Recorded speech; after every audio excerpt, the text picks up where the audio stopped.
Hey everybody, thanks for tuning in to All Things Division III Soccer. Figured I would just tag along on the NCAA selection shows that is about to start now or getting close. The women are up first at 11, and then the men. So I think I just figured out what the deal is. So I'm going to share my screen and I don't know if you could hear the background, but Your host and guide through a massive 64-team bracket for this year's tournament. It's been a season of celebration and success for all of this year's contenders. The road to a championship starts right now. ooh, road to a championship starts right now. Drama. To a conference title this weekend, with the rest of the field being selected as at-large bids by the championship committee. First and second round games are this Okay. weekend on They like talking through these things. The one time during the season that they like to talk about soccer, D3 soccer, is the selection show. So, oh, am I cynical today? That's kind of bad. All right, here it goes. our first host of the year and last year's champion, Wash U. The Unbeaten Bears have been on a mission all season to defend their title. So WashU, this is their tournament to lose. Having watched many women's games, they're by far at a different level, and I just don't see anyone being able to knock them off. Seven on the attack. Both best in the I think they tied maybe Emory or somebody, but really wasn't close. The Quakers are conference champs Ooh, Wilmington, Ohio. Look at that, the Quakers. just as long since they've heard their name called in the bracket. Quakers have made it to the Sweet 16 5 of the 6 times they've played in this tournament. Up next at Wash U, the American Rivers Conference champs, Loris. A nice Ooh. for the Jayhawks. They are. Loris has been knocking on this door for a while. It's a shame that they're in the same bracket as WashU, although they might be able to give them a run. I don't know if this is blurry or. Break through that defense.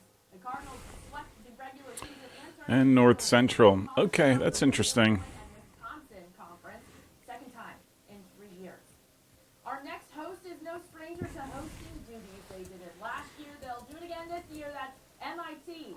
The Engineers make their 9th straight appearance after shutting out Springfield for the new Mass automatic bid. This MIT, I'll just say, is like a Also broke is like a that second tier, just say, of the women's game, whereas WashU's in a league of its own. joining the Saints and Engineers will be I think MIT, second straight appearance for the Mules. Colby, to a lesser extent, in this sort of second tier of teams, the way I sort of look at it. Down Rowan for the New Ooh, and Montclair, look at that. The NJAC represented against Colby. That should be an interesting game. No surprise, the perennial powerhouse in Messiah hosting again. Oh, okay. The 7th straight MAC Commonwealth title, the 4-0 shutout in the championship game, or Hannah Adair's hat trick. Any way you cut it. Hannah Adair is just Into the NCAA other tournament, level. all kinds of momentum. I could totally see these Final Four already materializing. Best team in Division III history first will be Southern Maine, the Little East Conference champs. Huskies have won 4 consecutive conference titles, defeating Western Connecticut State University each I don't know Southern Maine. Won the conference, I guess. The conference tourney's most outstanding player, Megan Pizbilia, assisted on all 3 of those Husky goals in the championship game this year. Amherst is next for the 23rd time. The Mammoths come in as an at-large selection this season after a successful 10-win year. They'll look to get a Mammoth win in the first round against Cortland, the 1992 national champions. Oh, it looks a little blurry, but whatever. Hardware. Red Dragons won their first conference Ooh, Red Dragons. Husband and wife team up there. Husband coaches the men's team, and the Mrs. coaches the women's. That should be a tight. That Amherst Cortland game could be pretty tight. Illinois Tech. Oh, that's interesting. Again, to me, Illinois Tech, I'll even like second tier, third tier type level team in my book. The President's Athletic Conference champion, a third straight conference title for the Wolverines. The automatic bid marks the 8th NCAA President's appearance. Conference. The Wolverines and Scarlet Hawks will be Calvin, who heads the tournament as the MIAA's automatic qualifier. Hosting. Hosts hoisted the conference hardware for the 4th consecutive year, marking head coach Emily Ottenhoff's 100th visit at Calvin. Penn State Barron rounds out this group of 4. The Lions Interesting. comes in on fire, scored 5 goals in the second half alone against Pitt Greenford to take their 18th Allegheny Mountain Collegiate Conference title. Keeper Riley Morningstar tied her season record after blanking 12 opponents. Special note here on that group of 4, those first round games will be on Friday with second round on Saturday. All right, next host, very familiar with playing in this tournament, is UChicago. Feels like deja vu for the Maroons, who finished the season off with a draw against Wash U, just like last year. Their massive success has earned them an at-large bid. Chicago comes in with a 12-2-3 record, scoring nearly 3 goals a game. Their postseason run ended in the quarterfinals last year, looking to get even further this time around. They lost to Rochester and Emory 2 games in a row, so we'll see how that goes. They should get through Wisconsin Superior. I think they should end up winning the pod, but again, I think they might be vulnerable. Wisconsin lacrosse, it's another interesting one. With the second best offense in the entire country, averaging over 4.5 goals a game. This defense just as good. Sunday's shutout marks the 14th of the season, tied for second most in program history. Eagles come in with 18 wins to their name. Cal Lutheran, you're up next. The national champs from 2 years ago made their third straight trip to the NCAA tournament as conference champs. The Regals earning their first conference hardware since 2011. Senior defender Bryn McMahon won the tournament's most outstanding player award. She hasn't missed a single minute for the Regals since the start of October. McMahon and her Regals. Actually, Cal Lutheran's not bad this year. They can play. McMurray, I didn't get a chance to watch them. Rhodes in the SAA final to lock in a 30th trip to the tournament. Tigers are one of just 4 schools that have made the NCAA. Trinity could surprise. I think. The Cowgirls won their 27th American Southwest Conference title after Lexi Templin scored a golden goal in the 91st minute to beat Mary Hardin Baylor. Another host for this year's tournament will be CWRU, the Spartans. Case, wow. Tournament appearance, 4th time in the last 5 years. That's fantastic for them, for the work that they're doing. 7th time overall in program history. Rose Holman will be their first opponent after earning the Heartland Collegiate Athletic Conference automatic bid. The Fighting Engineers getting the conference trophy for the 3rd time in 6 years. I actually think Case can go some distance here. Swarthmore. Losing a 2-1 thriller to Johns Hopkins. They've been ranked in the national top 25 poll all season. No surprise, the Garnet get the at-large nod by the committee. Their first foe, another at-large selection, Bridgewater. I'm sure the Eagles are celebrating big time as this will be their first NCAA. This will be a tight game. Swarthmore, Bridgewater. That'll be a tight game. I think Case and then whoever the winner is, Swarthmore, Bridgewater, pretty even. I think that'll be interesting.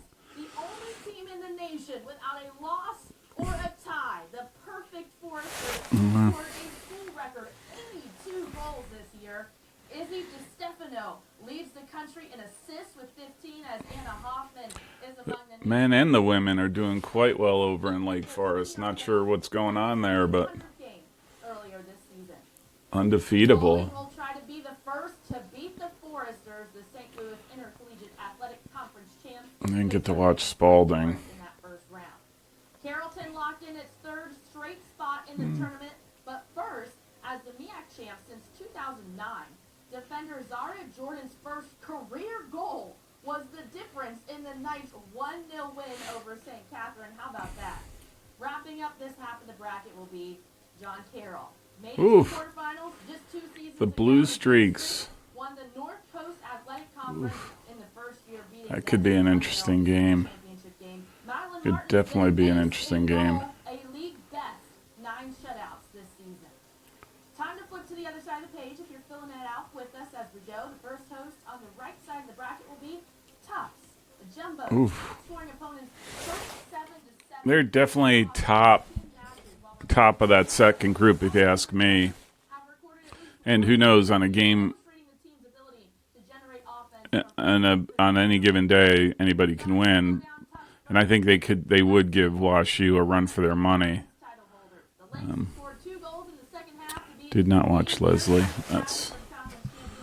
But I do think Tufts does have game to really go the distance as well. Much better than last year, I think. Just playing so much better ball and with so much more conviction.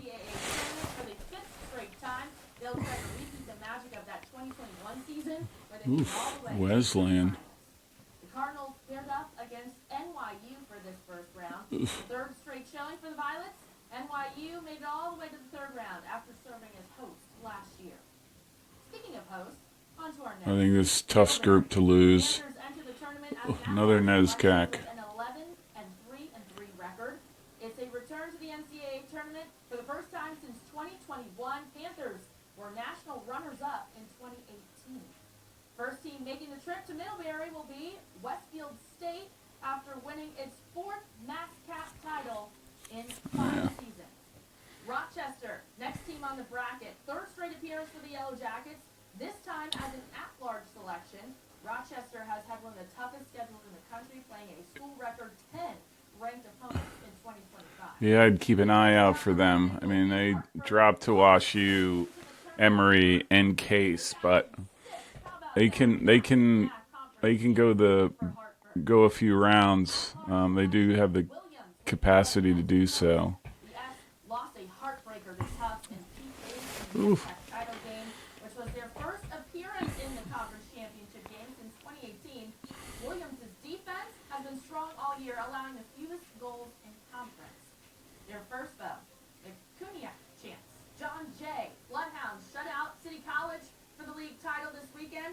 It's their 5th in program history. Vassar will visit Williams as well, I should say. The Brewers fresh off their first ever Liberty League championship thanks to sophomore keeper Laura Shea's 7th shutout of the season. This will be the Brewers' 2nd straight NCAA appearance.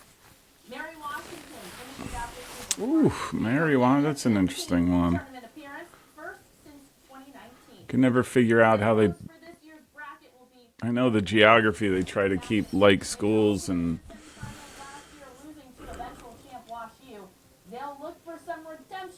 Wow. Look at that. Christopher Newport, that's another, again, sort of that top tier outside of WashU. They can do they can definitely go the distance. That would be a cracker of a game right there. Christopher Newport Williams. Oof. Oof.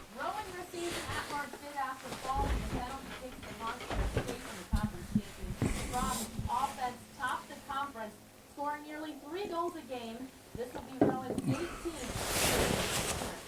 They'll meet up with Misericordia, who makes a 17th tournament appearance. Couple of juggernauts here as an at-large selection. The Cougars dominated both sides of the That's a really good bracket right there. crippling average of 2 goals a game. I mean, you can have battles going through all the way to figure out who that winner is going to be. The Eagles were national semifinals last year and continued that winning tradition all season. Head coach Sue Patberg recorded her 400th career win, 400, in Saturday's regular season finale, making her one of just 39 coaches in all of NCAA women's soccer history to hit that milestone. Then they had a national championship to her resume? Well, standing in the way first will be Belhaven, the Collegiate Conference of the South champs, a first since joining the NCAA. Brevard is in. They just wrapped up its second consecutive unbeaten regular season, claiming the USA South crown with a 5-4 result in PKs. Their unbeaten streak now at 37 matches, the second longest active unbeaten streak in D3 of women's soccer. Brevard will battle Rhodes, who gets a committee nod after falling to Trinity in the SAA final. Nice 12-win season for Rhodes. 3 more host sides. Oof, this is Emery's all day long, if you ask me, but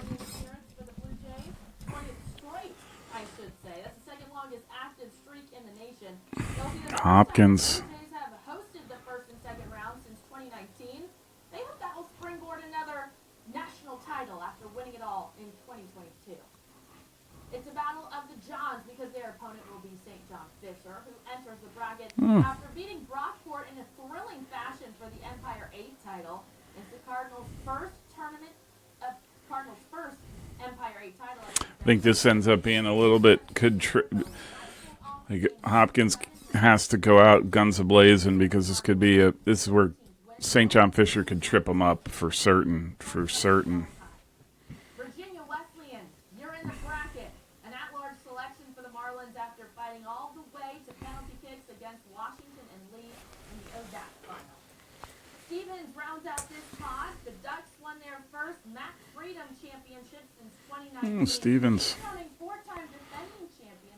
I do think Hopkins comes out of this one, although Virginia Wesleyan could give him a game, but they still that's a little bit of a tough one. Officially hosts for this year's tournament. Generals won their Washington and Lee. Wow. thanks to those PKs against Virginia Wesleyan I just mentioned. This is a 4th straight tournament appearance for the Generals, which is a school record. Facing Washington and Lee first will be Marymount, the Atlantic East Conference champs. For the 3rd straight time, the Saints dominated the finals match, winning 4-0. Carnegie Mellon enters the postseason with an at-large selection. Junior Audrey Bianco paces the Tartans with 20 points. She's had 9 goals so far this season. They'll have to deal with 15-win Scranton up first, a 6th straight landmark conference championship and 24th NCAA appearance for the Royals. Scranton's only goal in the title game coming from Linda Daly. Get this, just her 2nd goal this season. This is interesting. I wonder, Scranton's a little scrappy. They can play. I'd say my dark horse for that bracket, for that section, is going to be Scranton. I could totally see them doing it. Oh, here we go out west. Wow. So St. Joseph's has to go to Pomona. Holy mackerel. Come in with 13 wins this season, conceding only 11 goals, while getting 40 in the net themselves. Nice, well-rounded season, but last, certainly not least, a 13-win team again. Puget Sound. The Loggers haven't lost since early September. How about that? They're coming in. That's a tough one, too. That is a real tough bracket. There you have it, all 64 teams. Wow. Follow along with me and where they're headed this coming weekend. Wow. Pursuits of a national championship. Reminder, this weekend's first and second round battles are Saturday and Sunday at Select. That's interesting. That'll be fun. There's some good games there. There's some good quality. Carlton. I'm trying to see who I'm surprised may have didn't make it. Did Swarthmore? I don't recall Swarthmore being called. Saturday, December 6th, and you can catch all the action right here on NCAA.com. Thank you so much for Wow. today. I'm Angela Morian. All right. That's interesting. Should be a good start this weekend.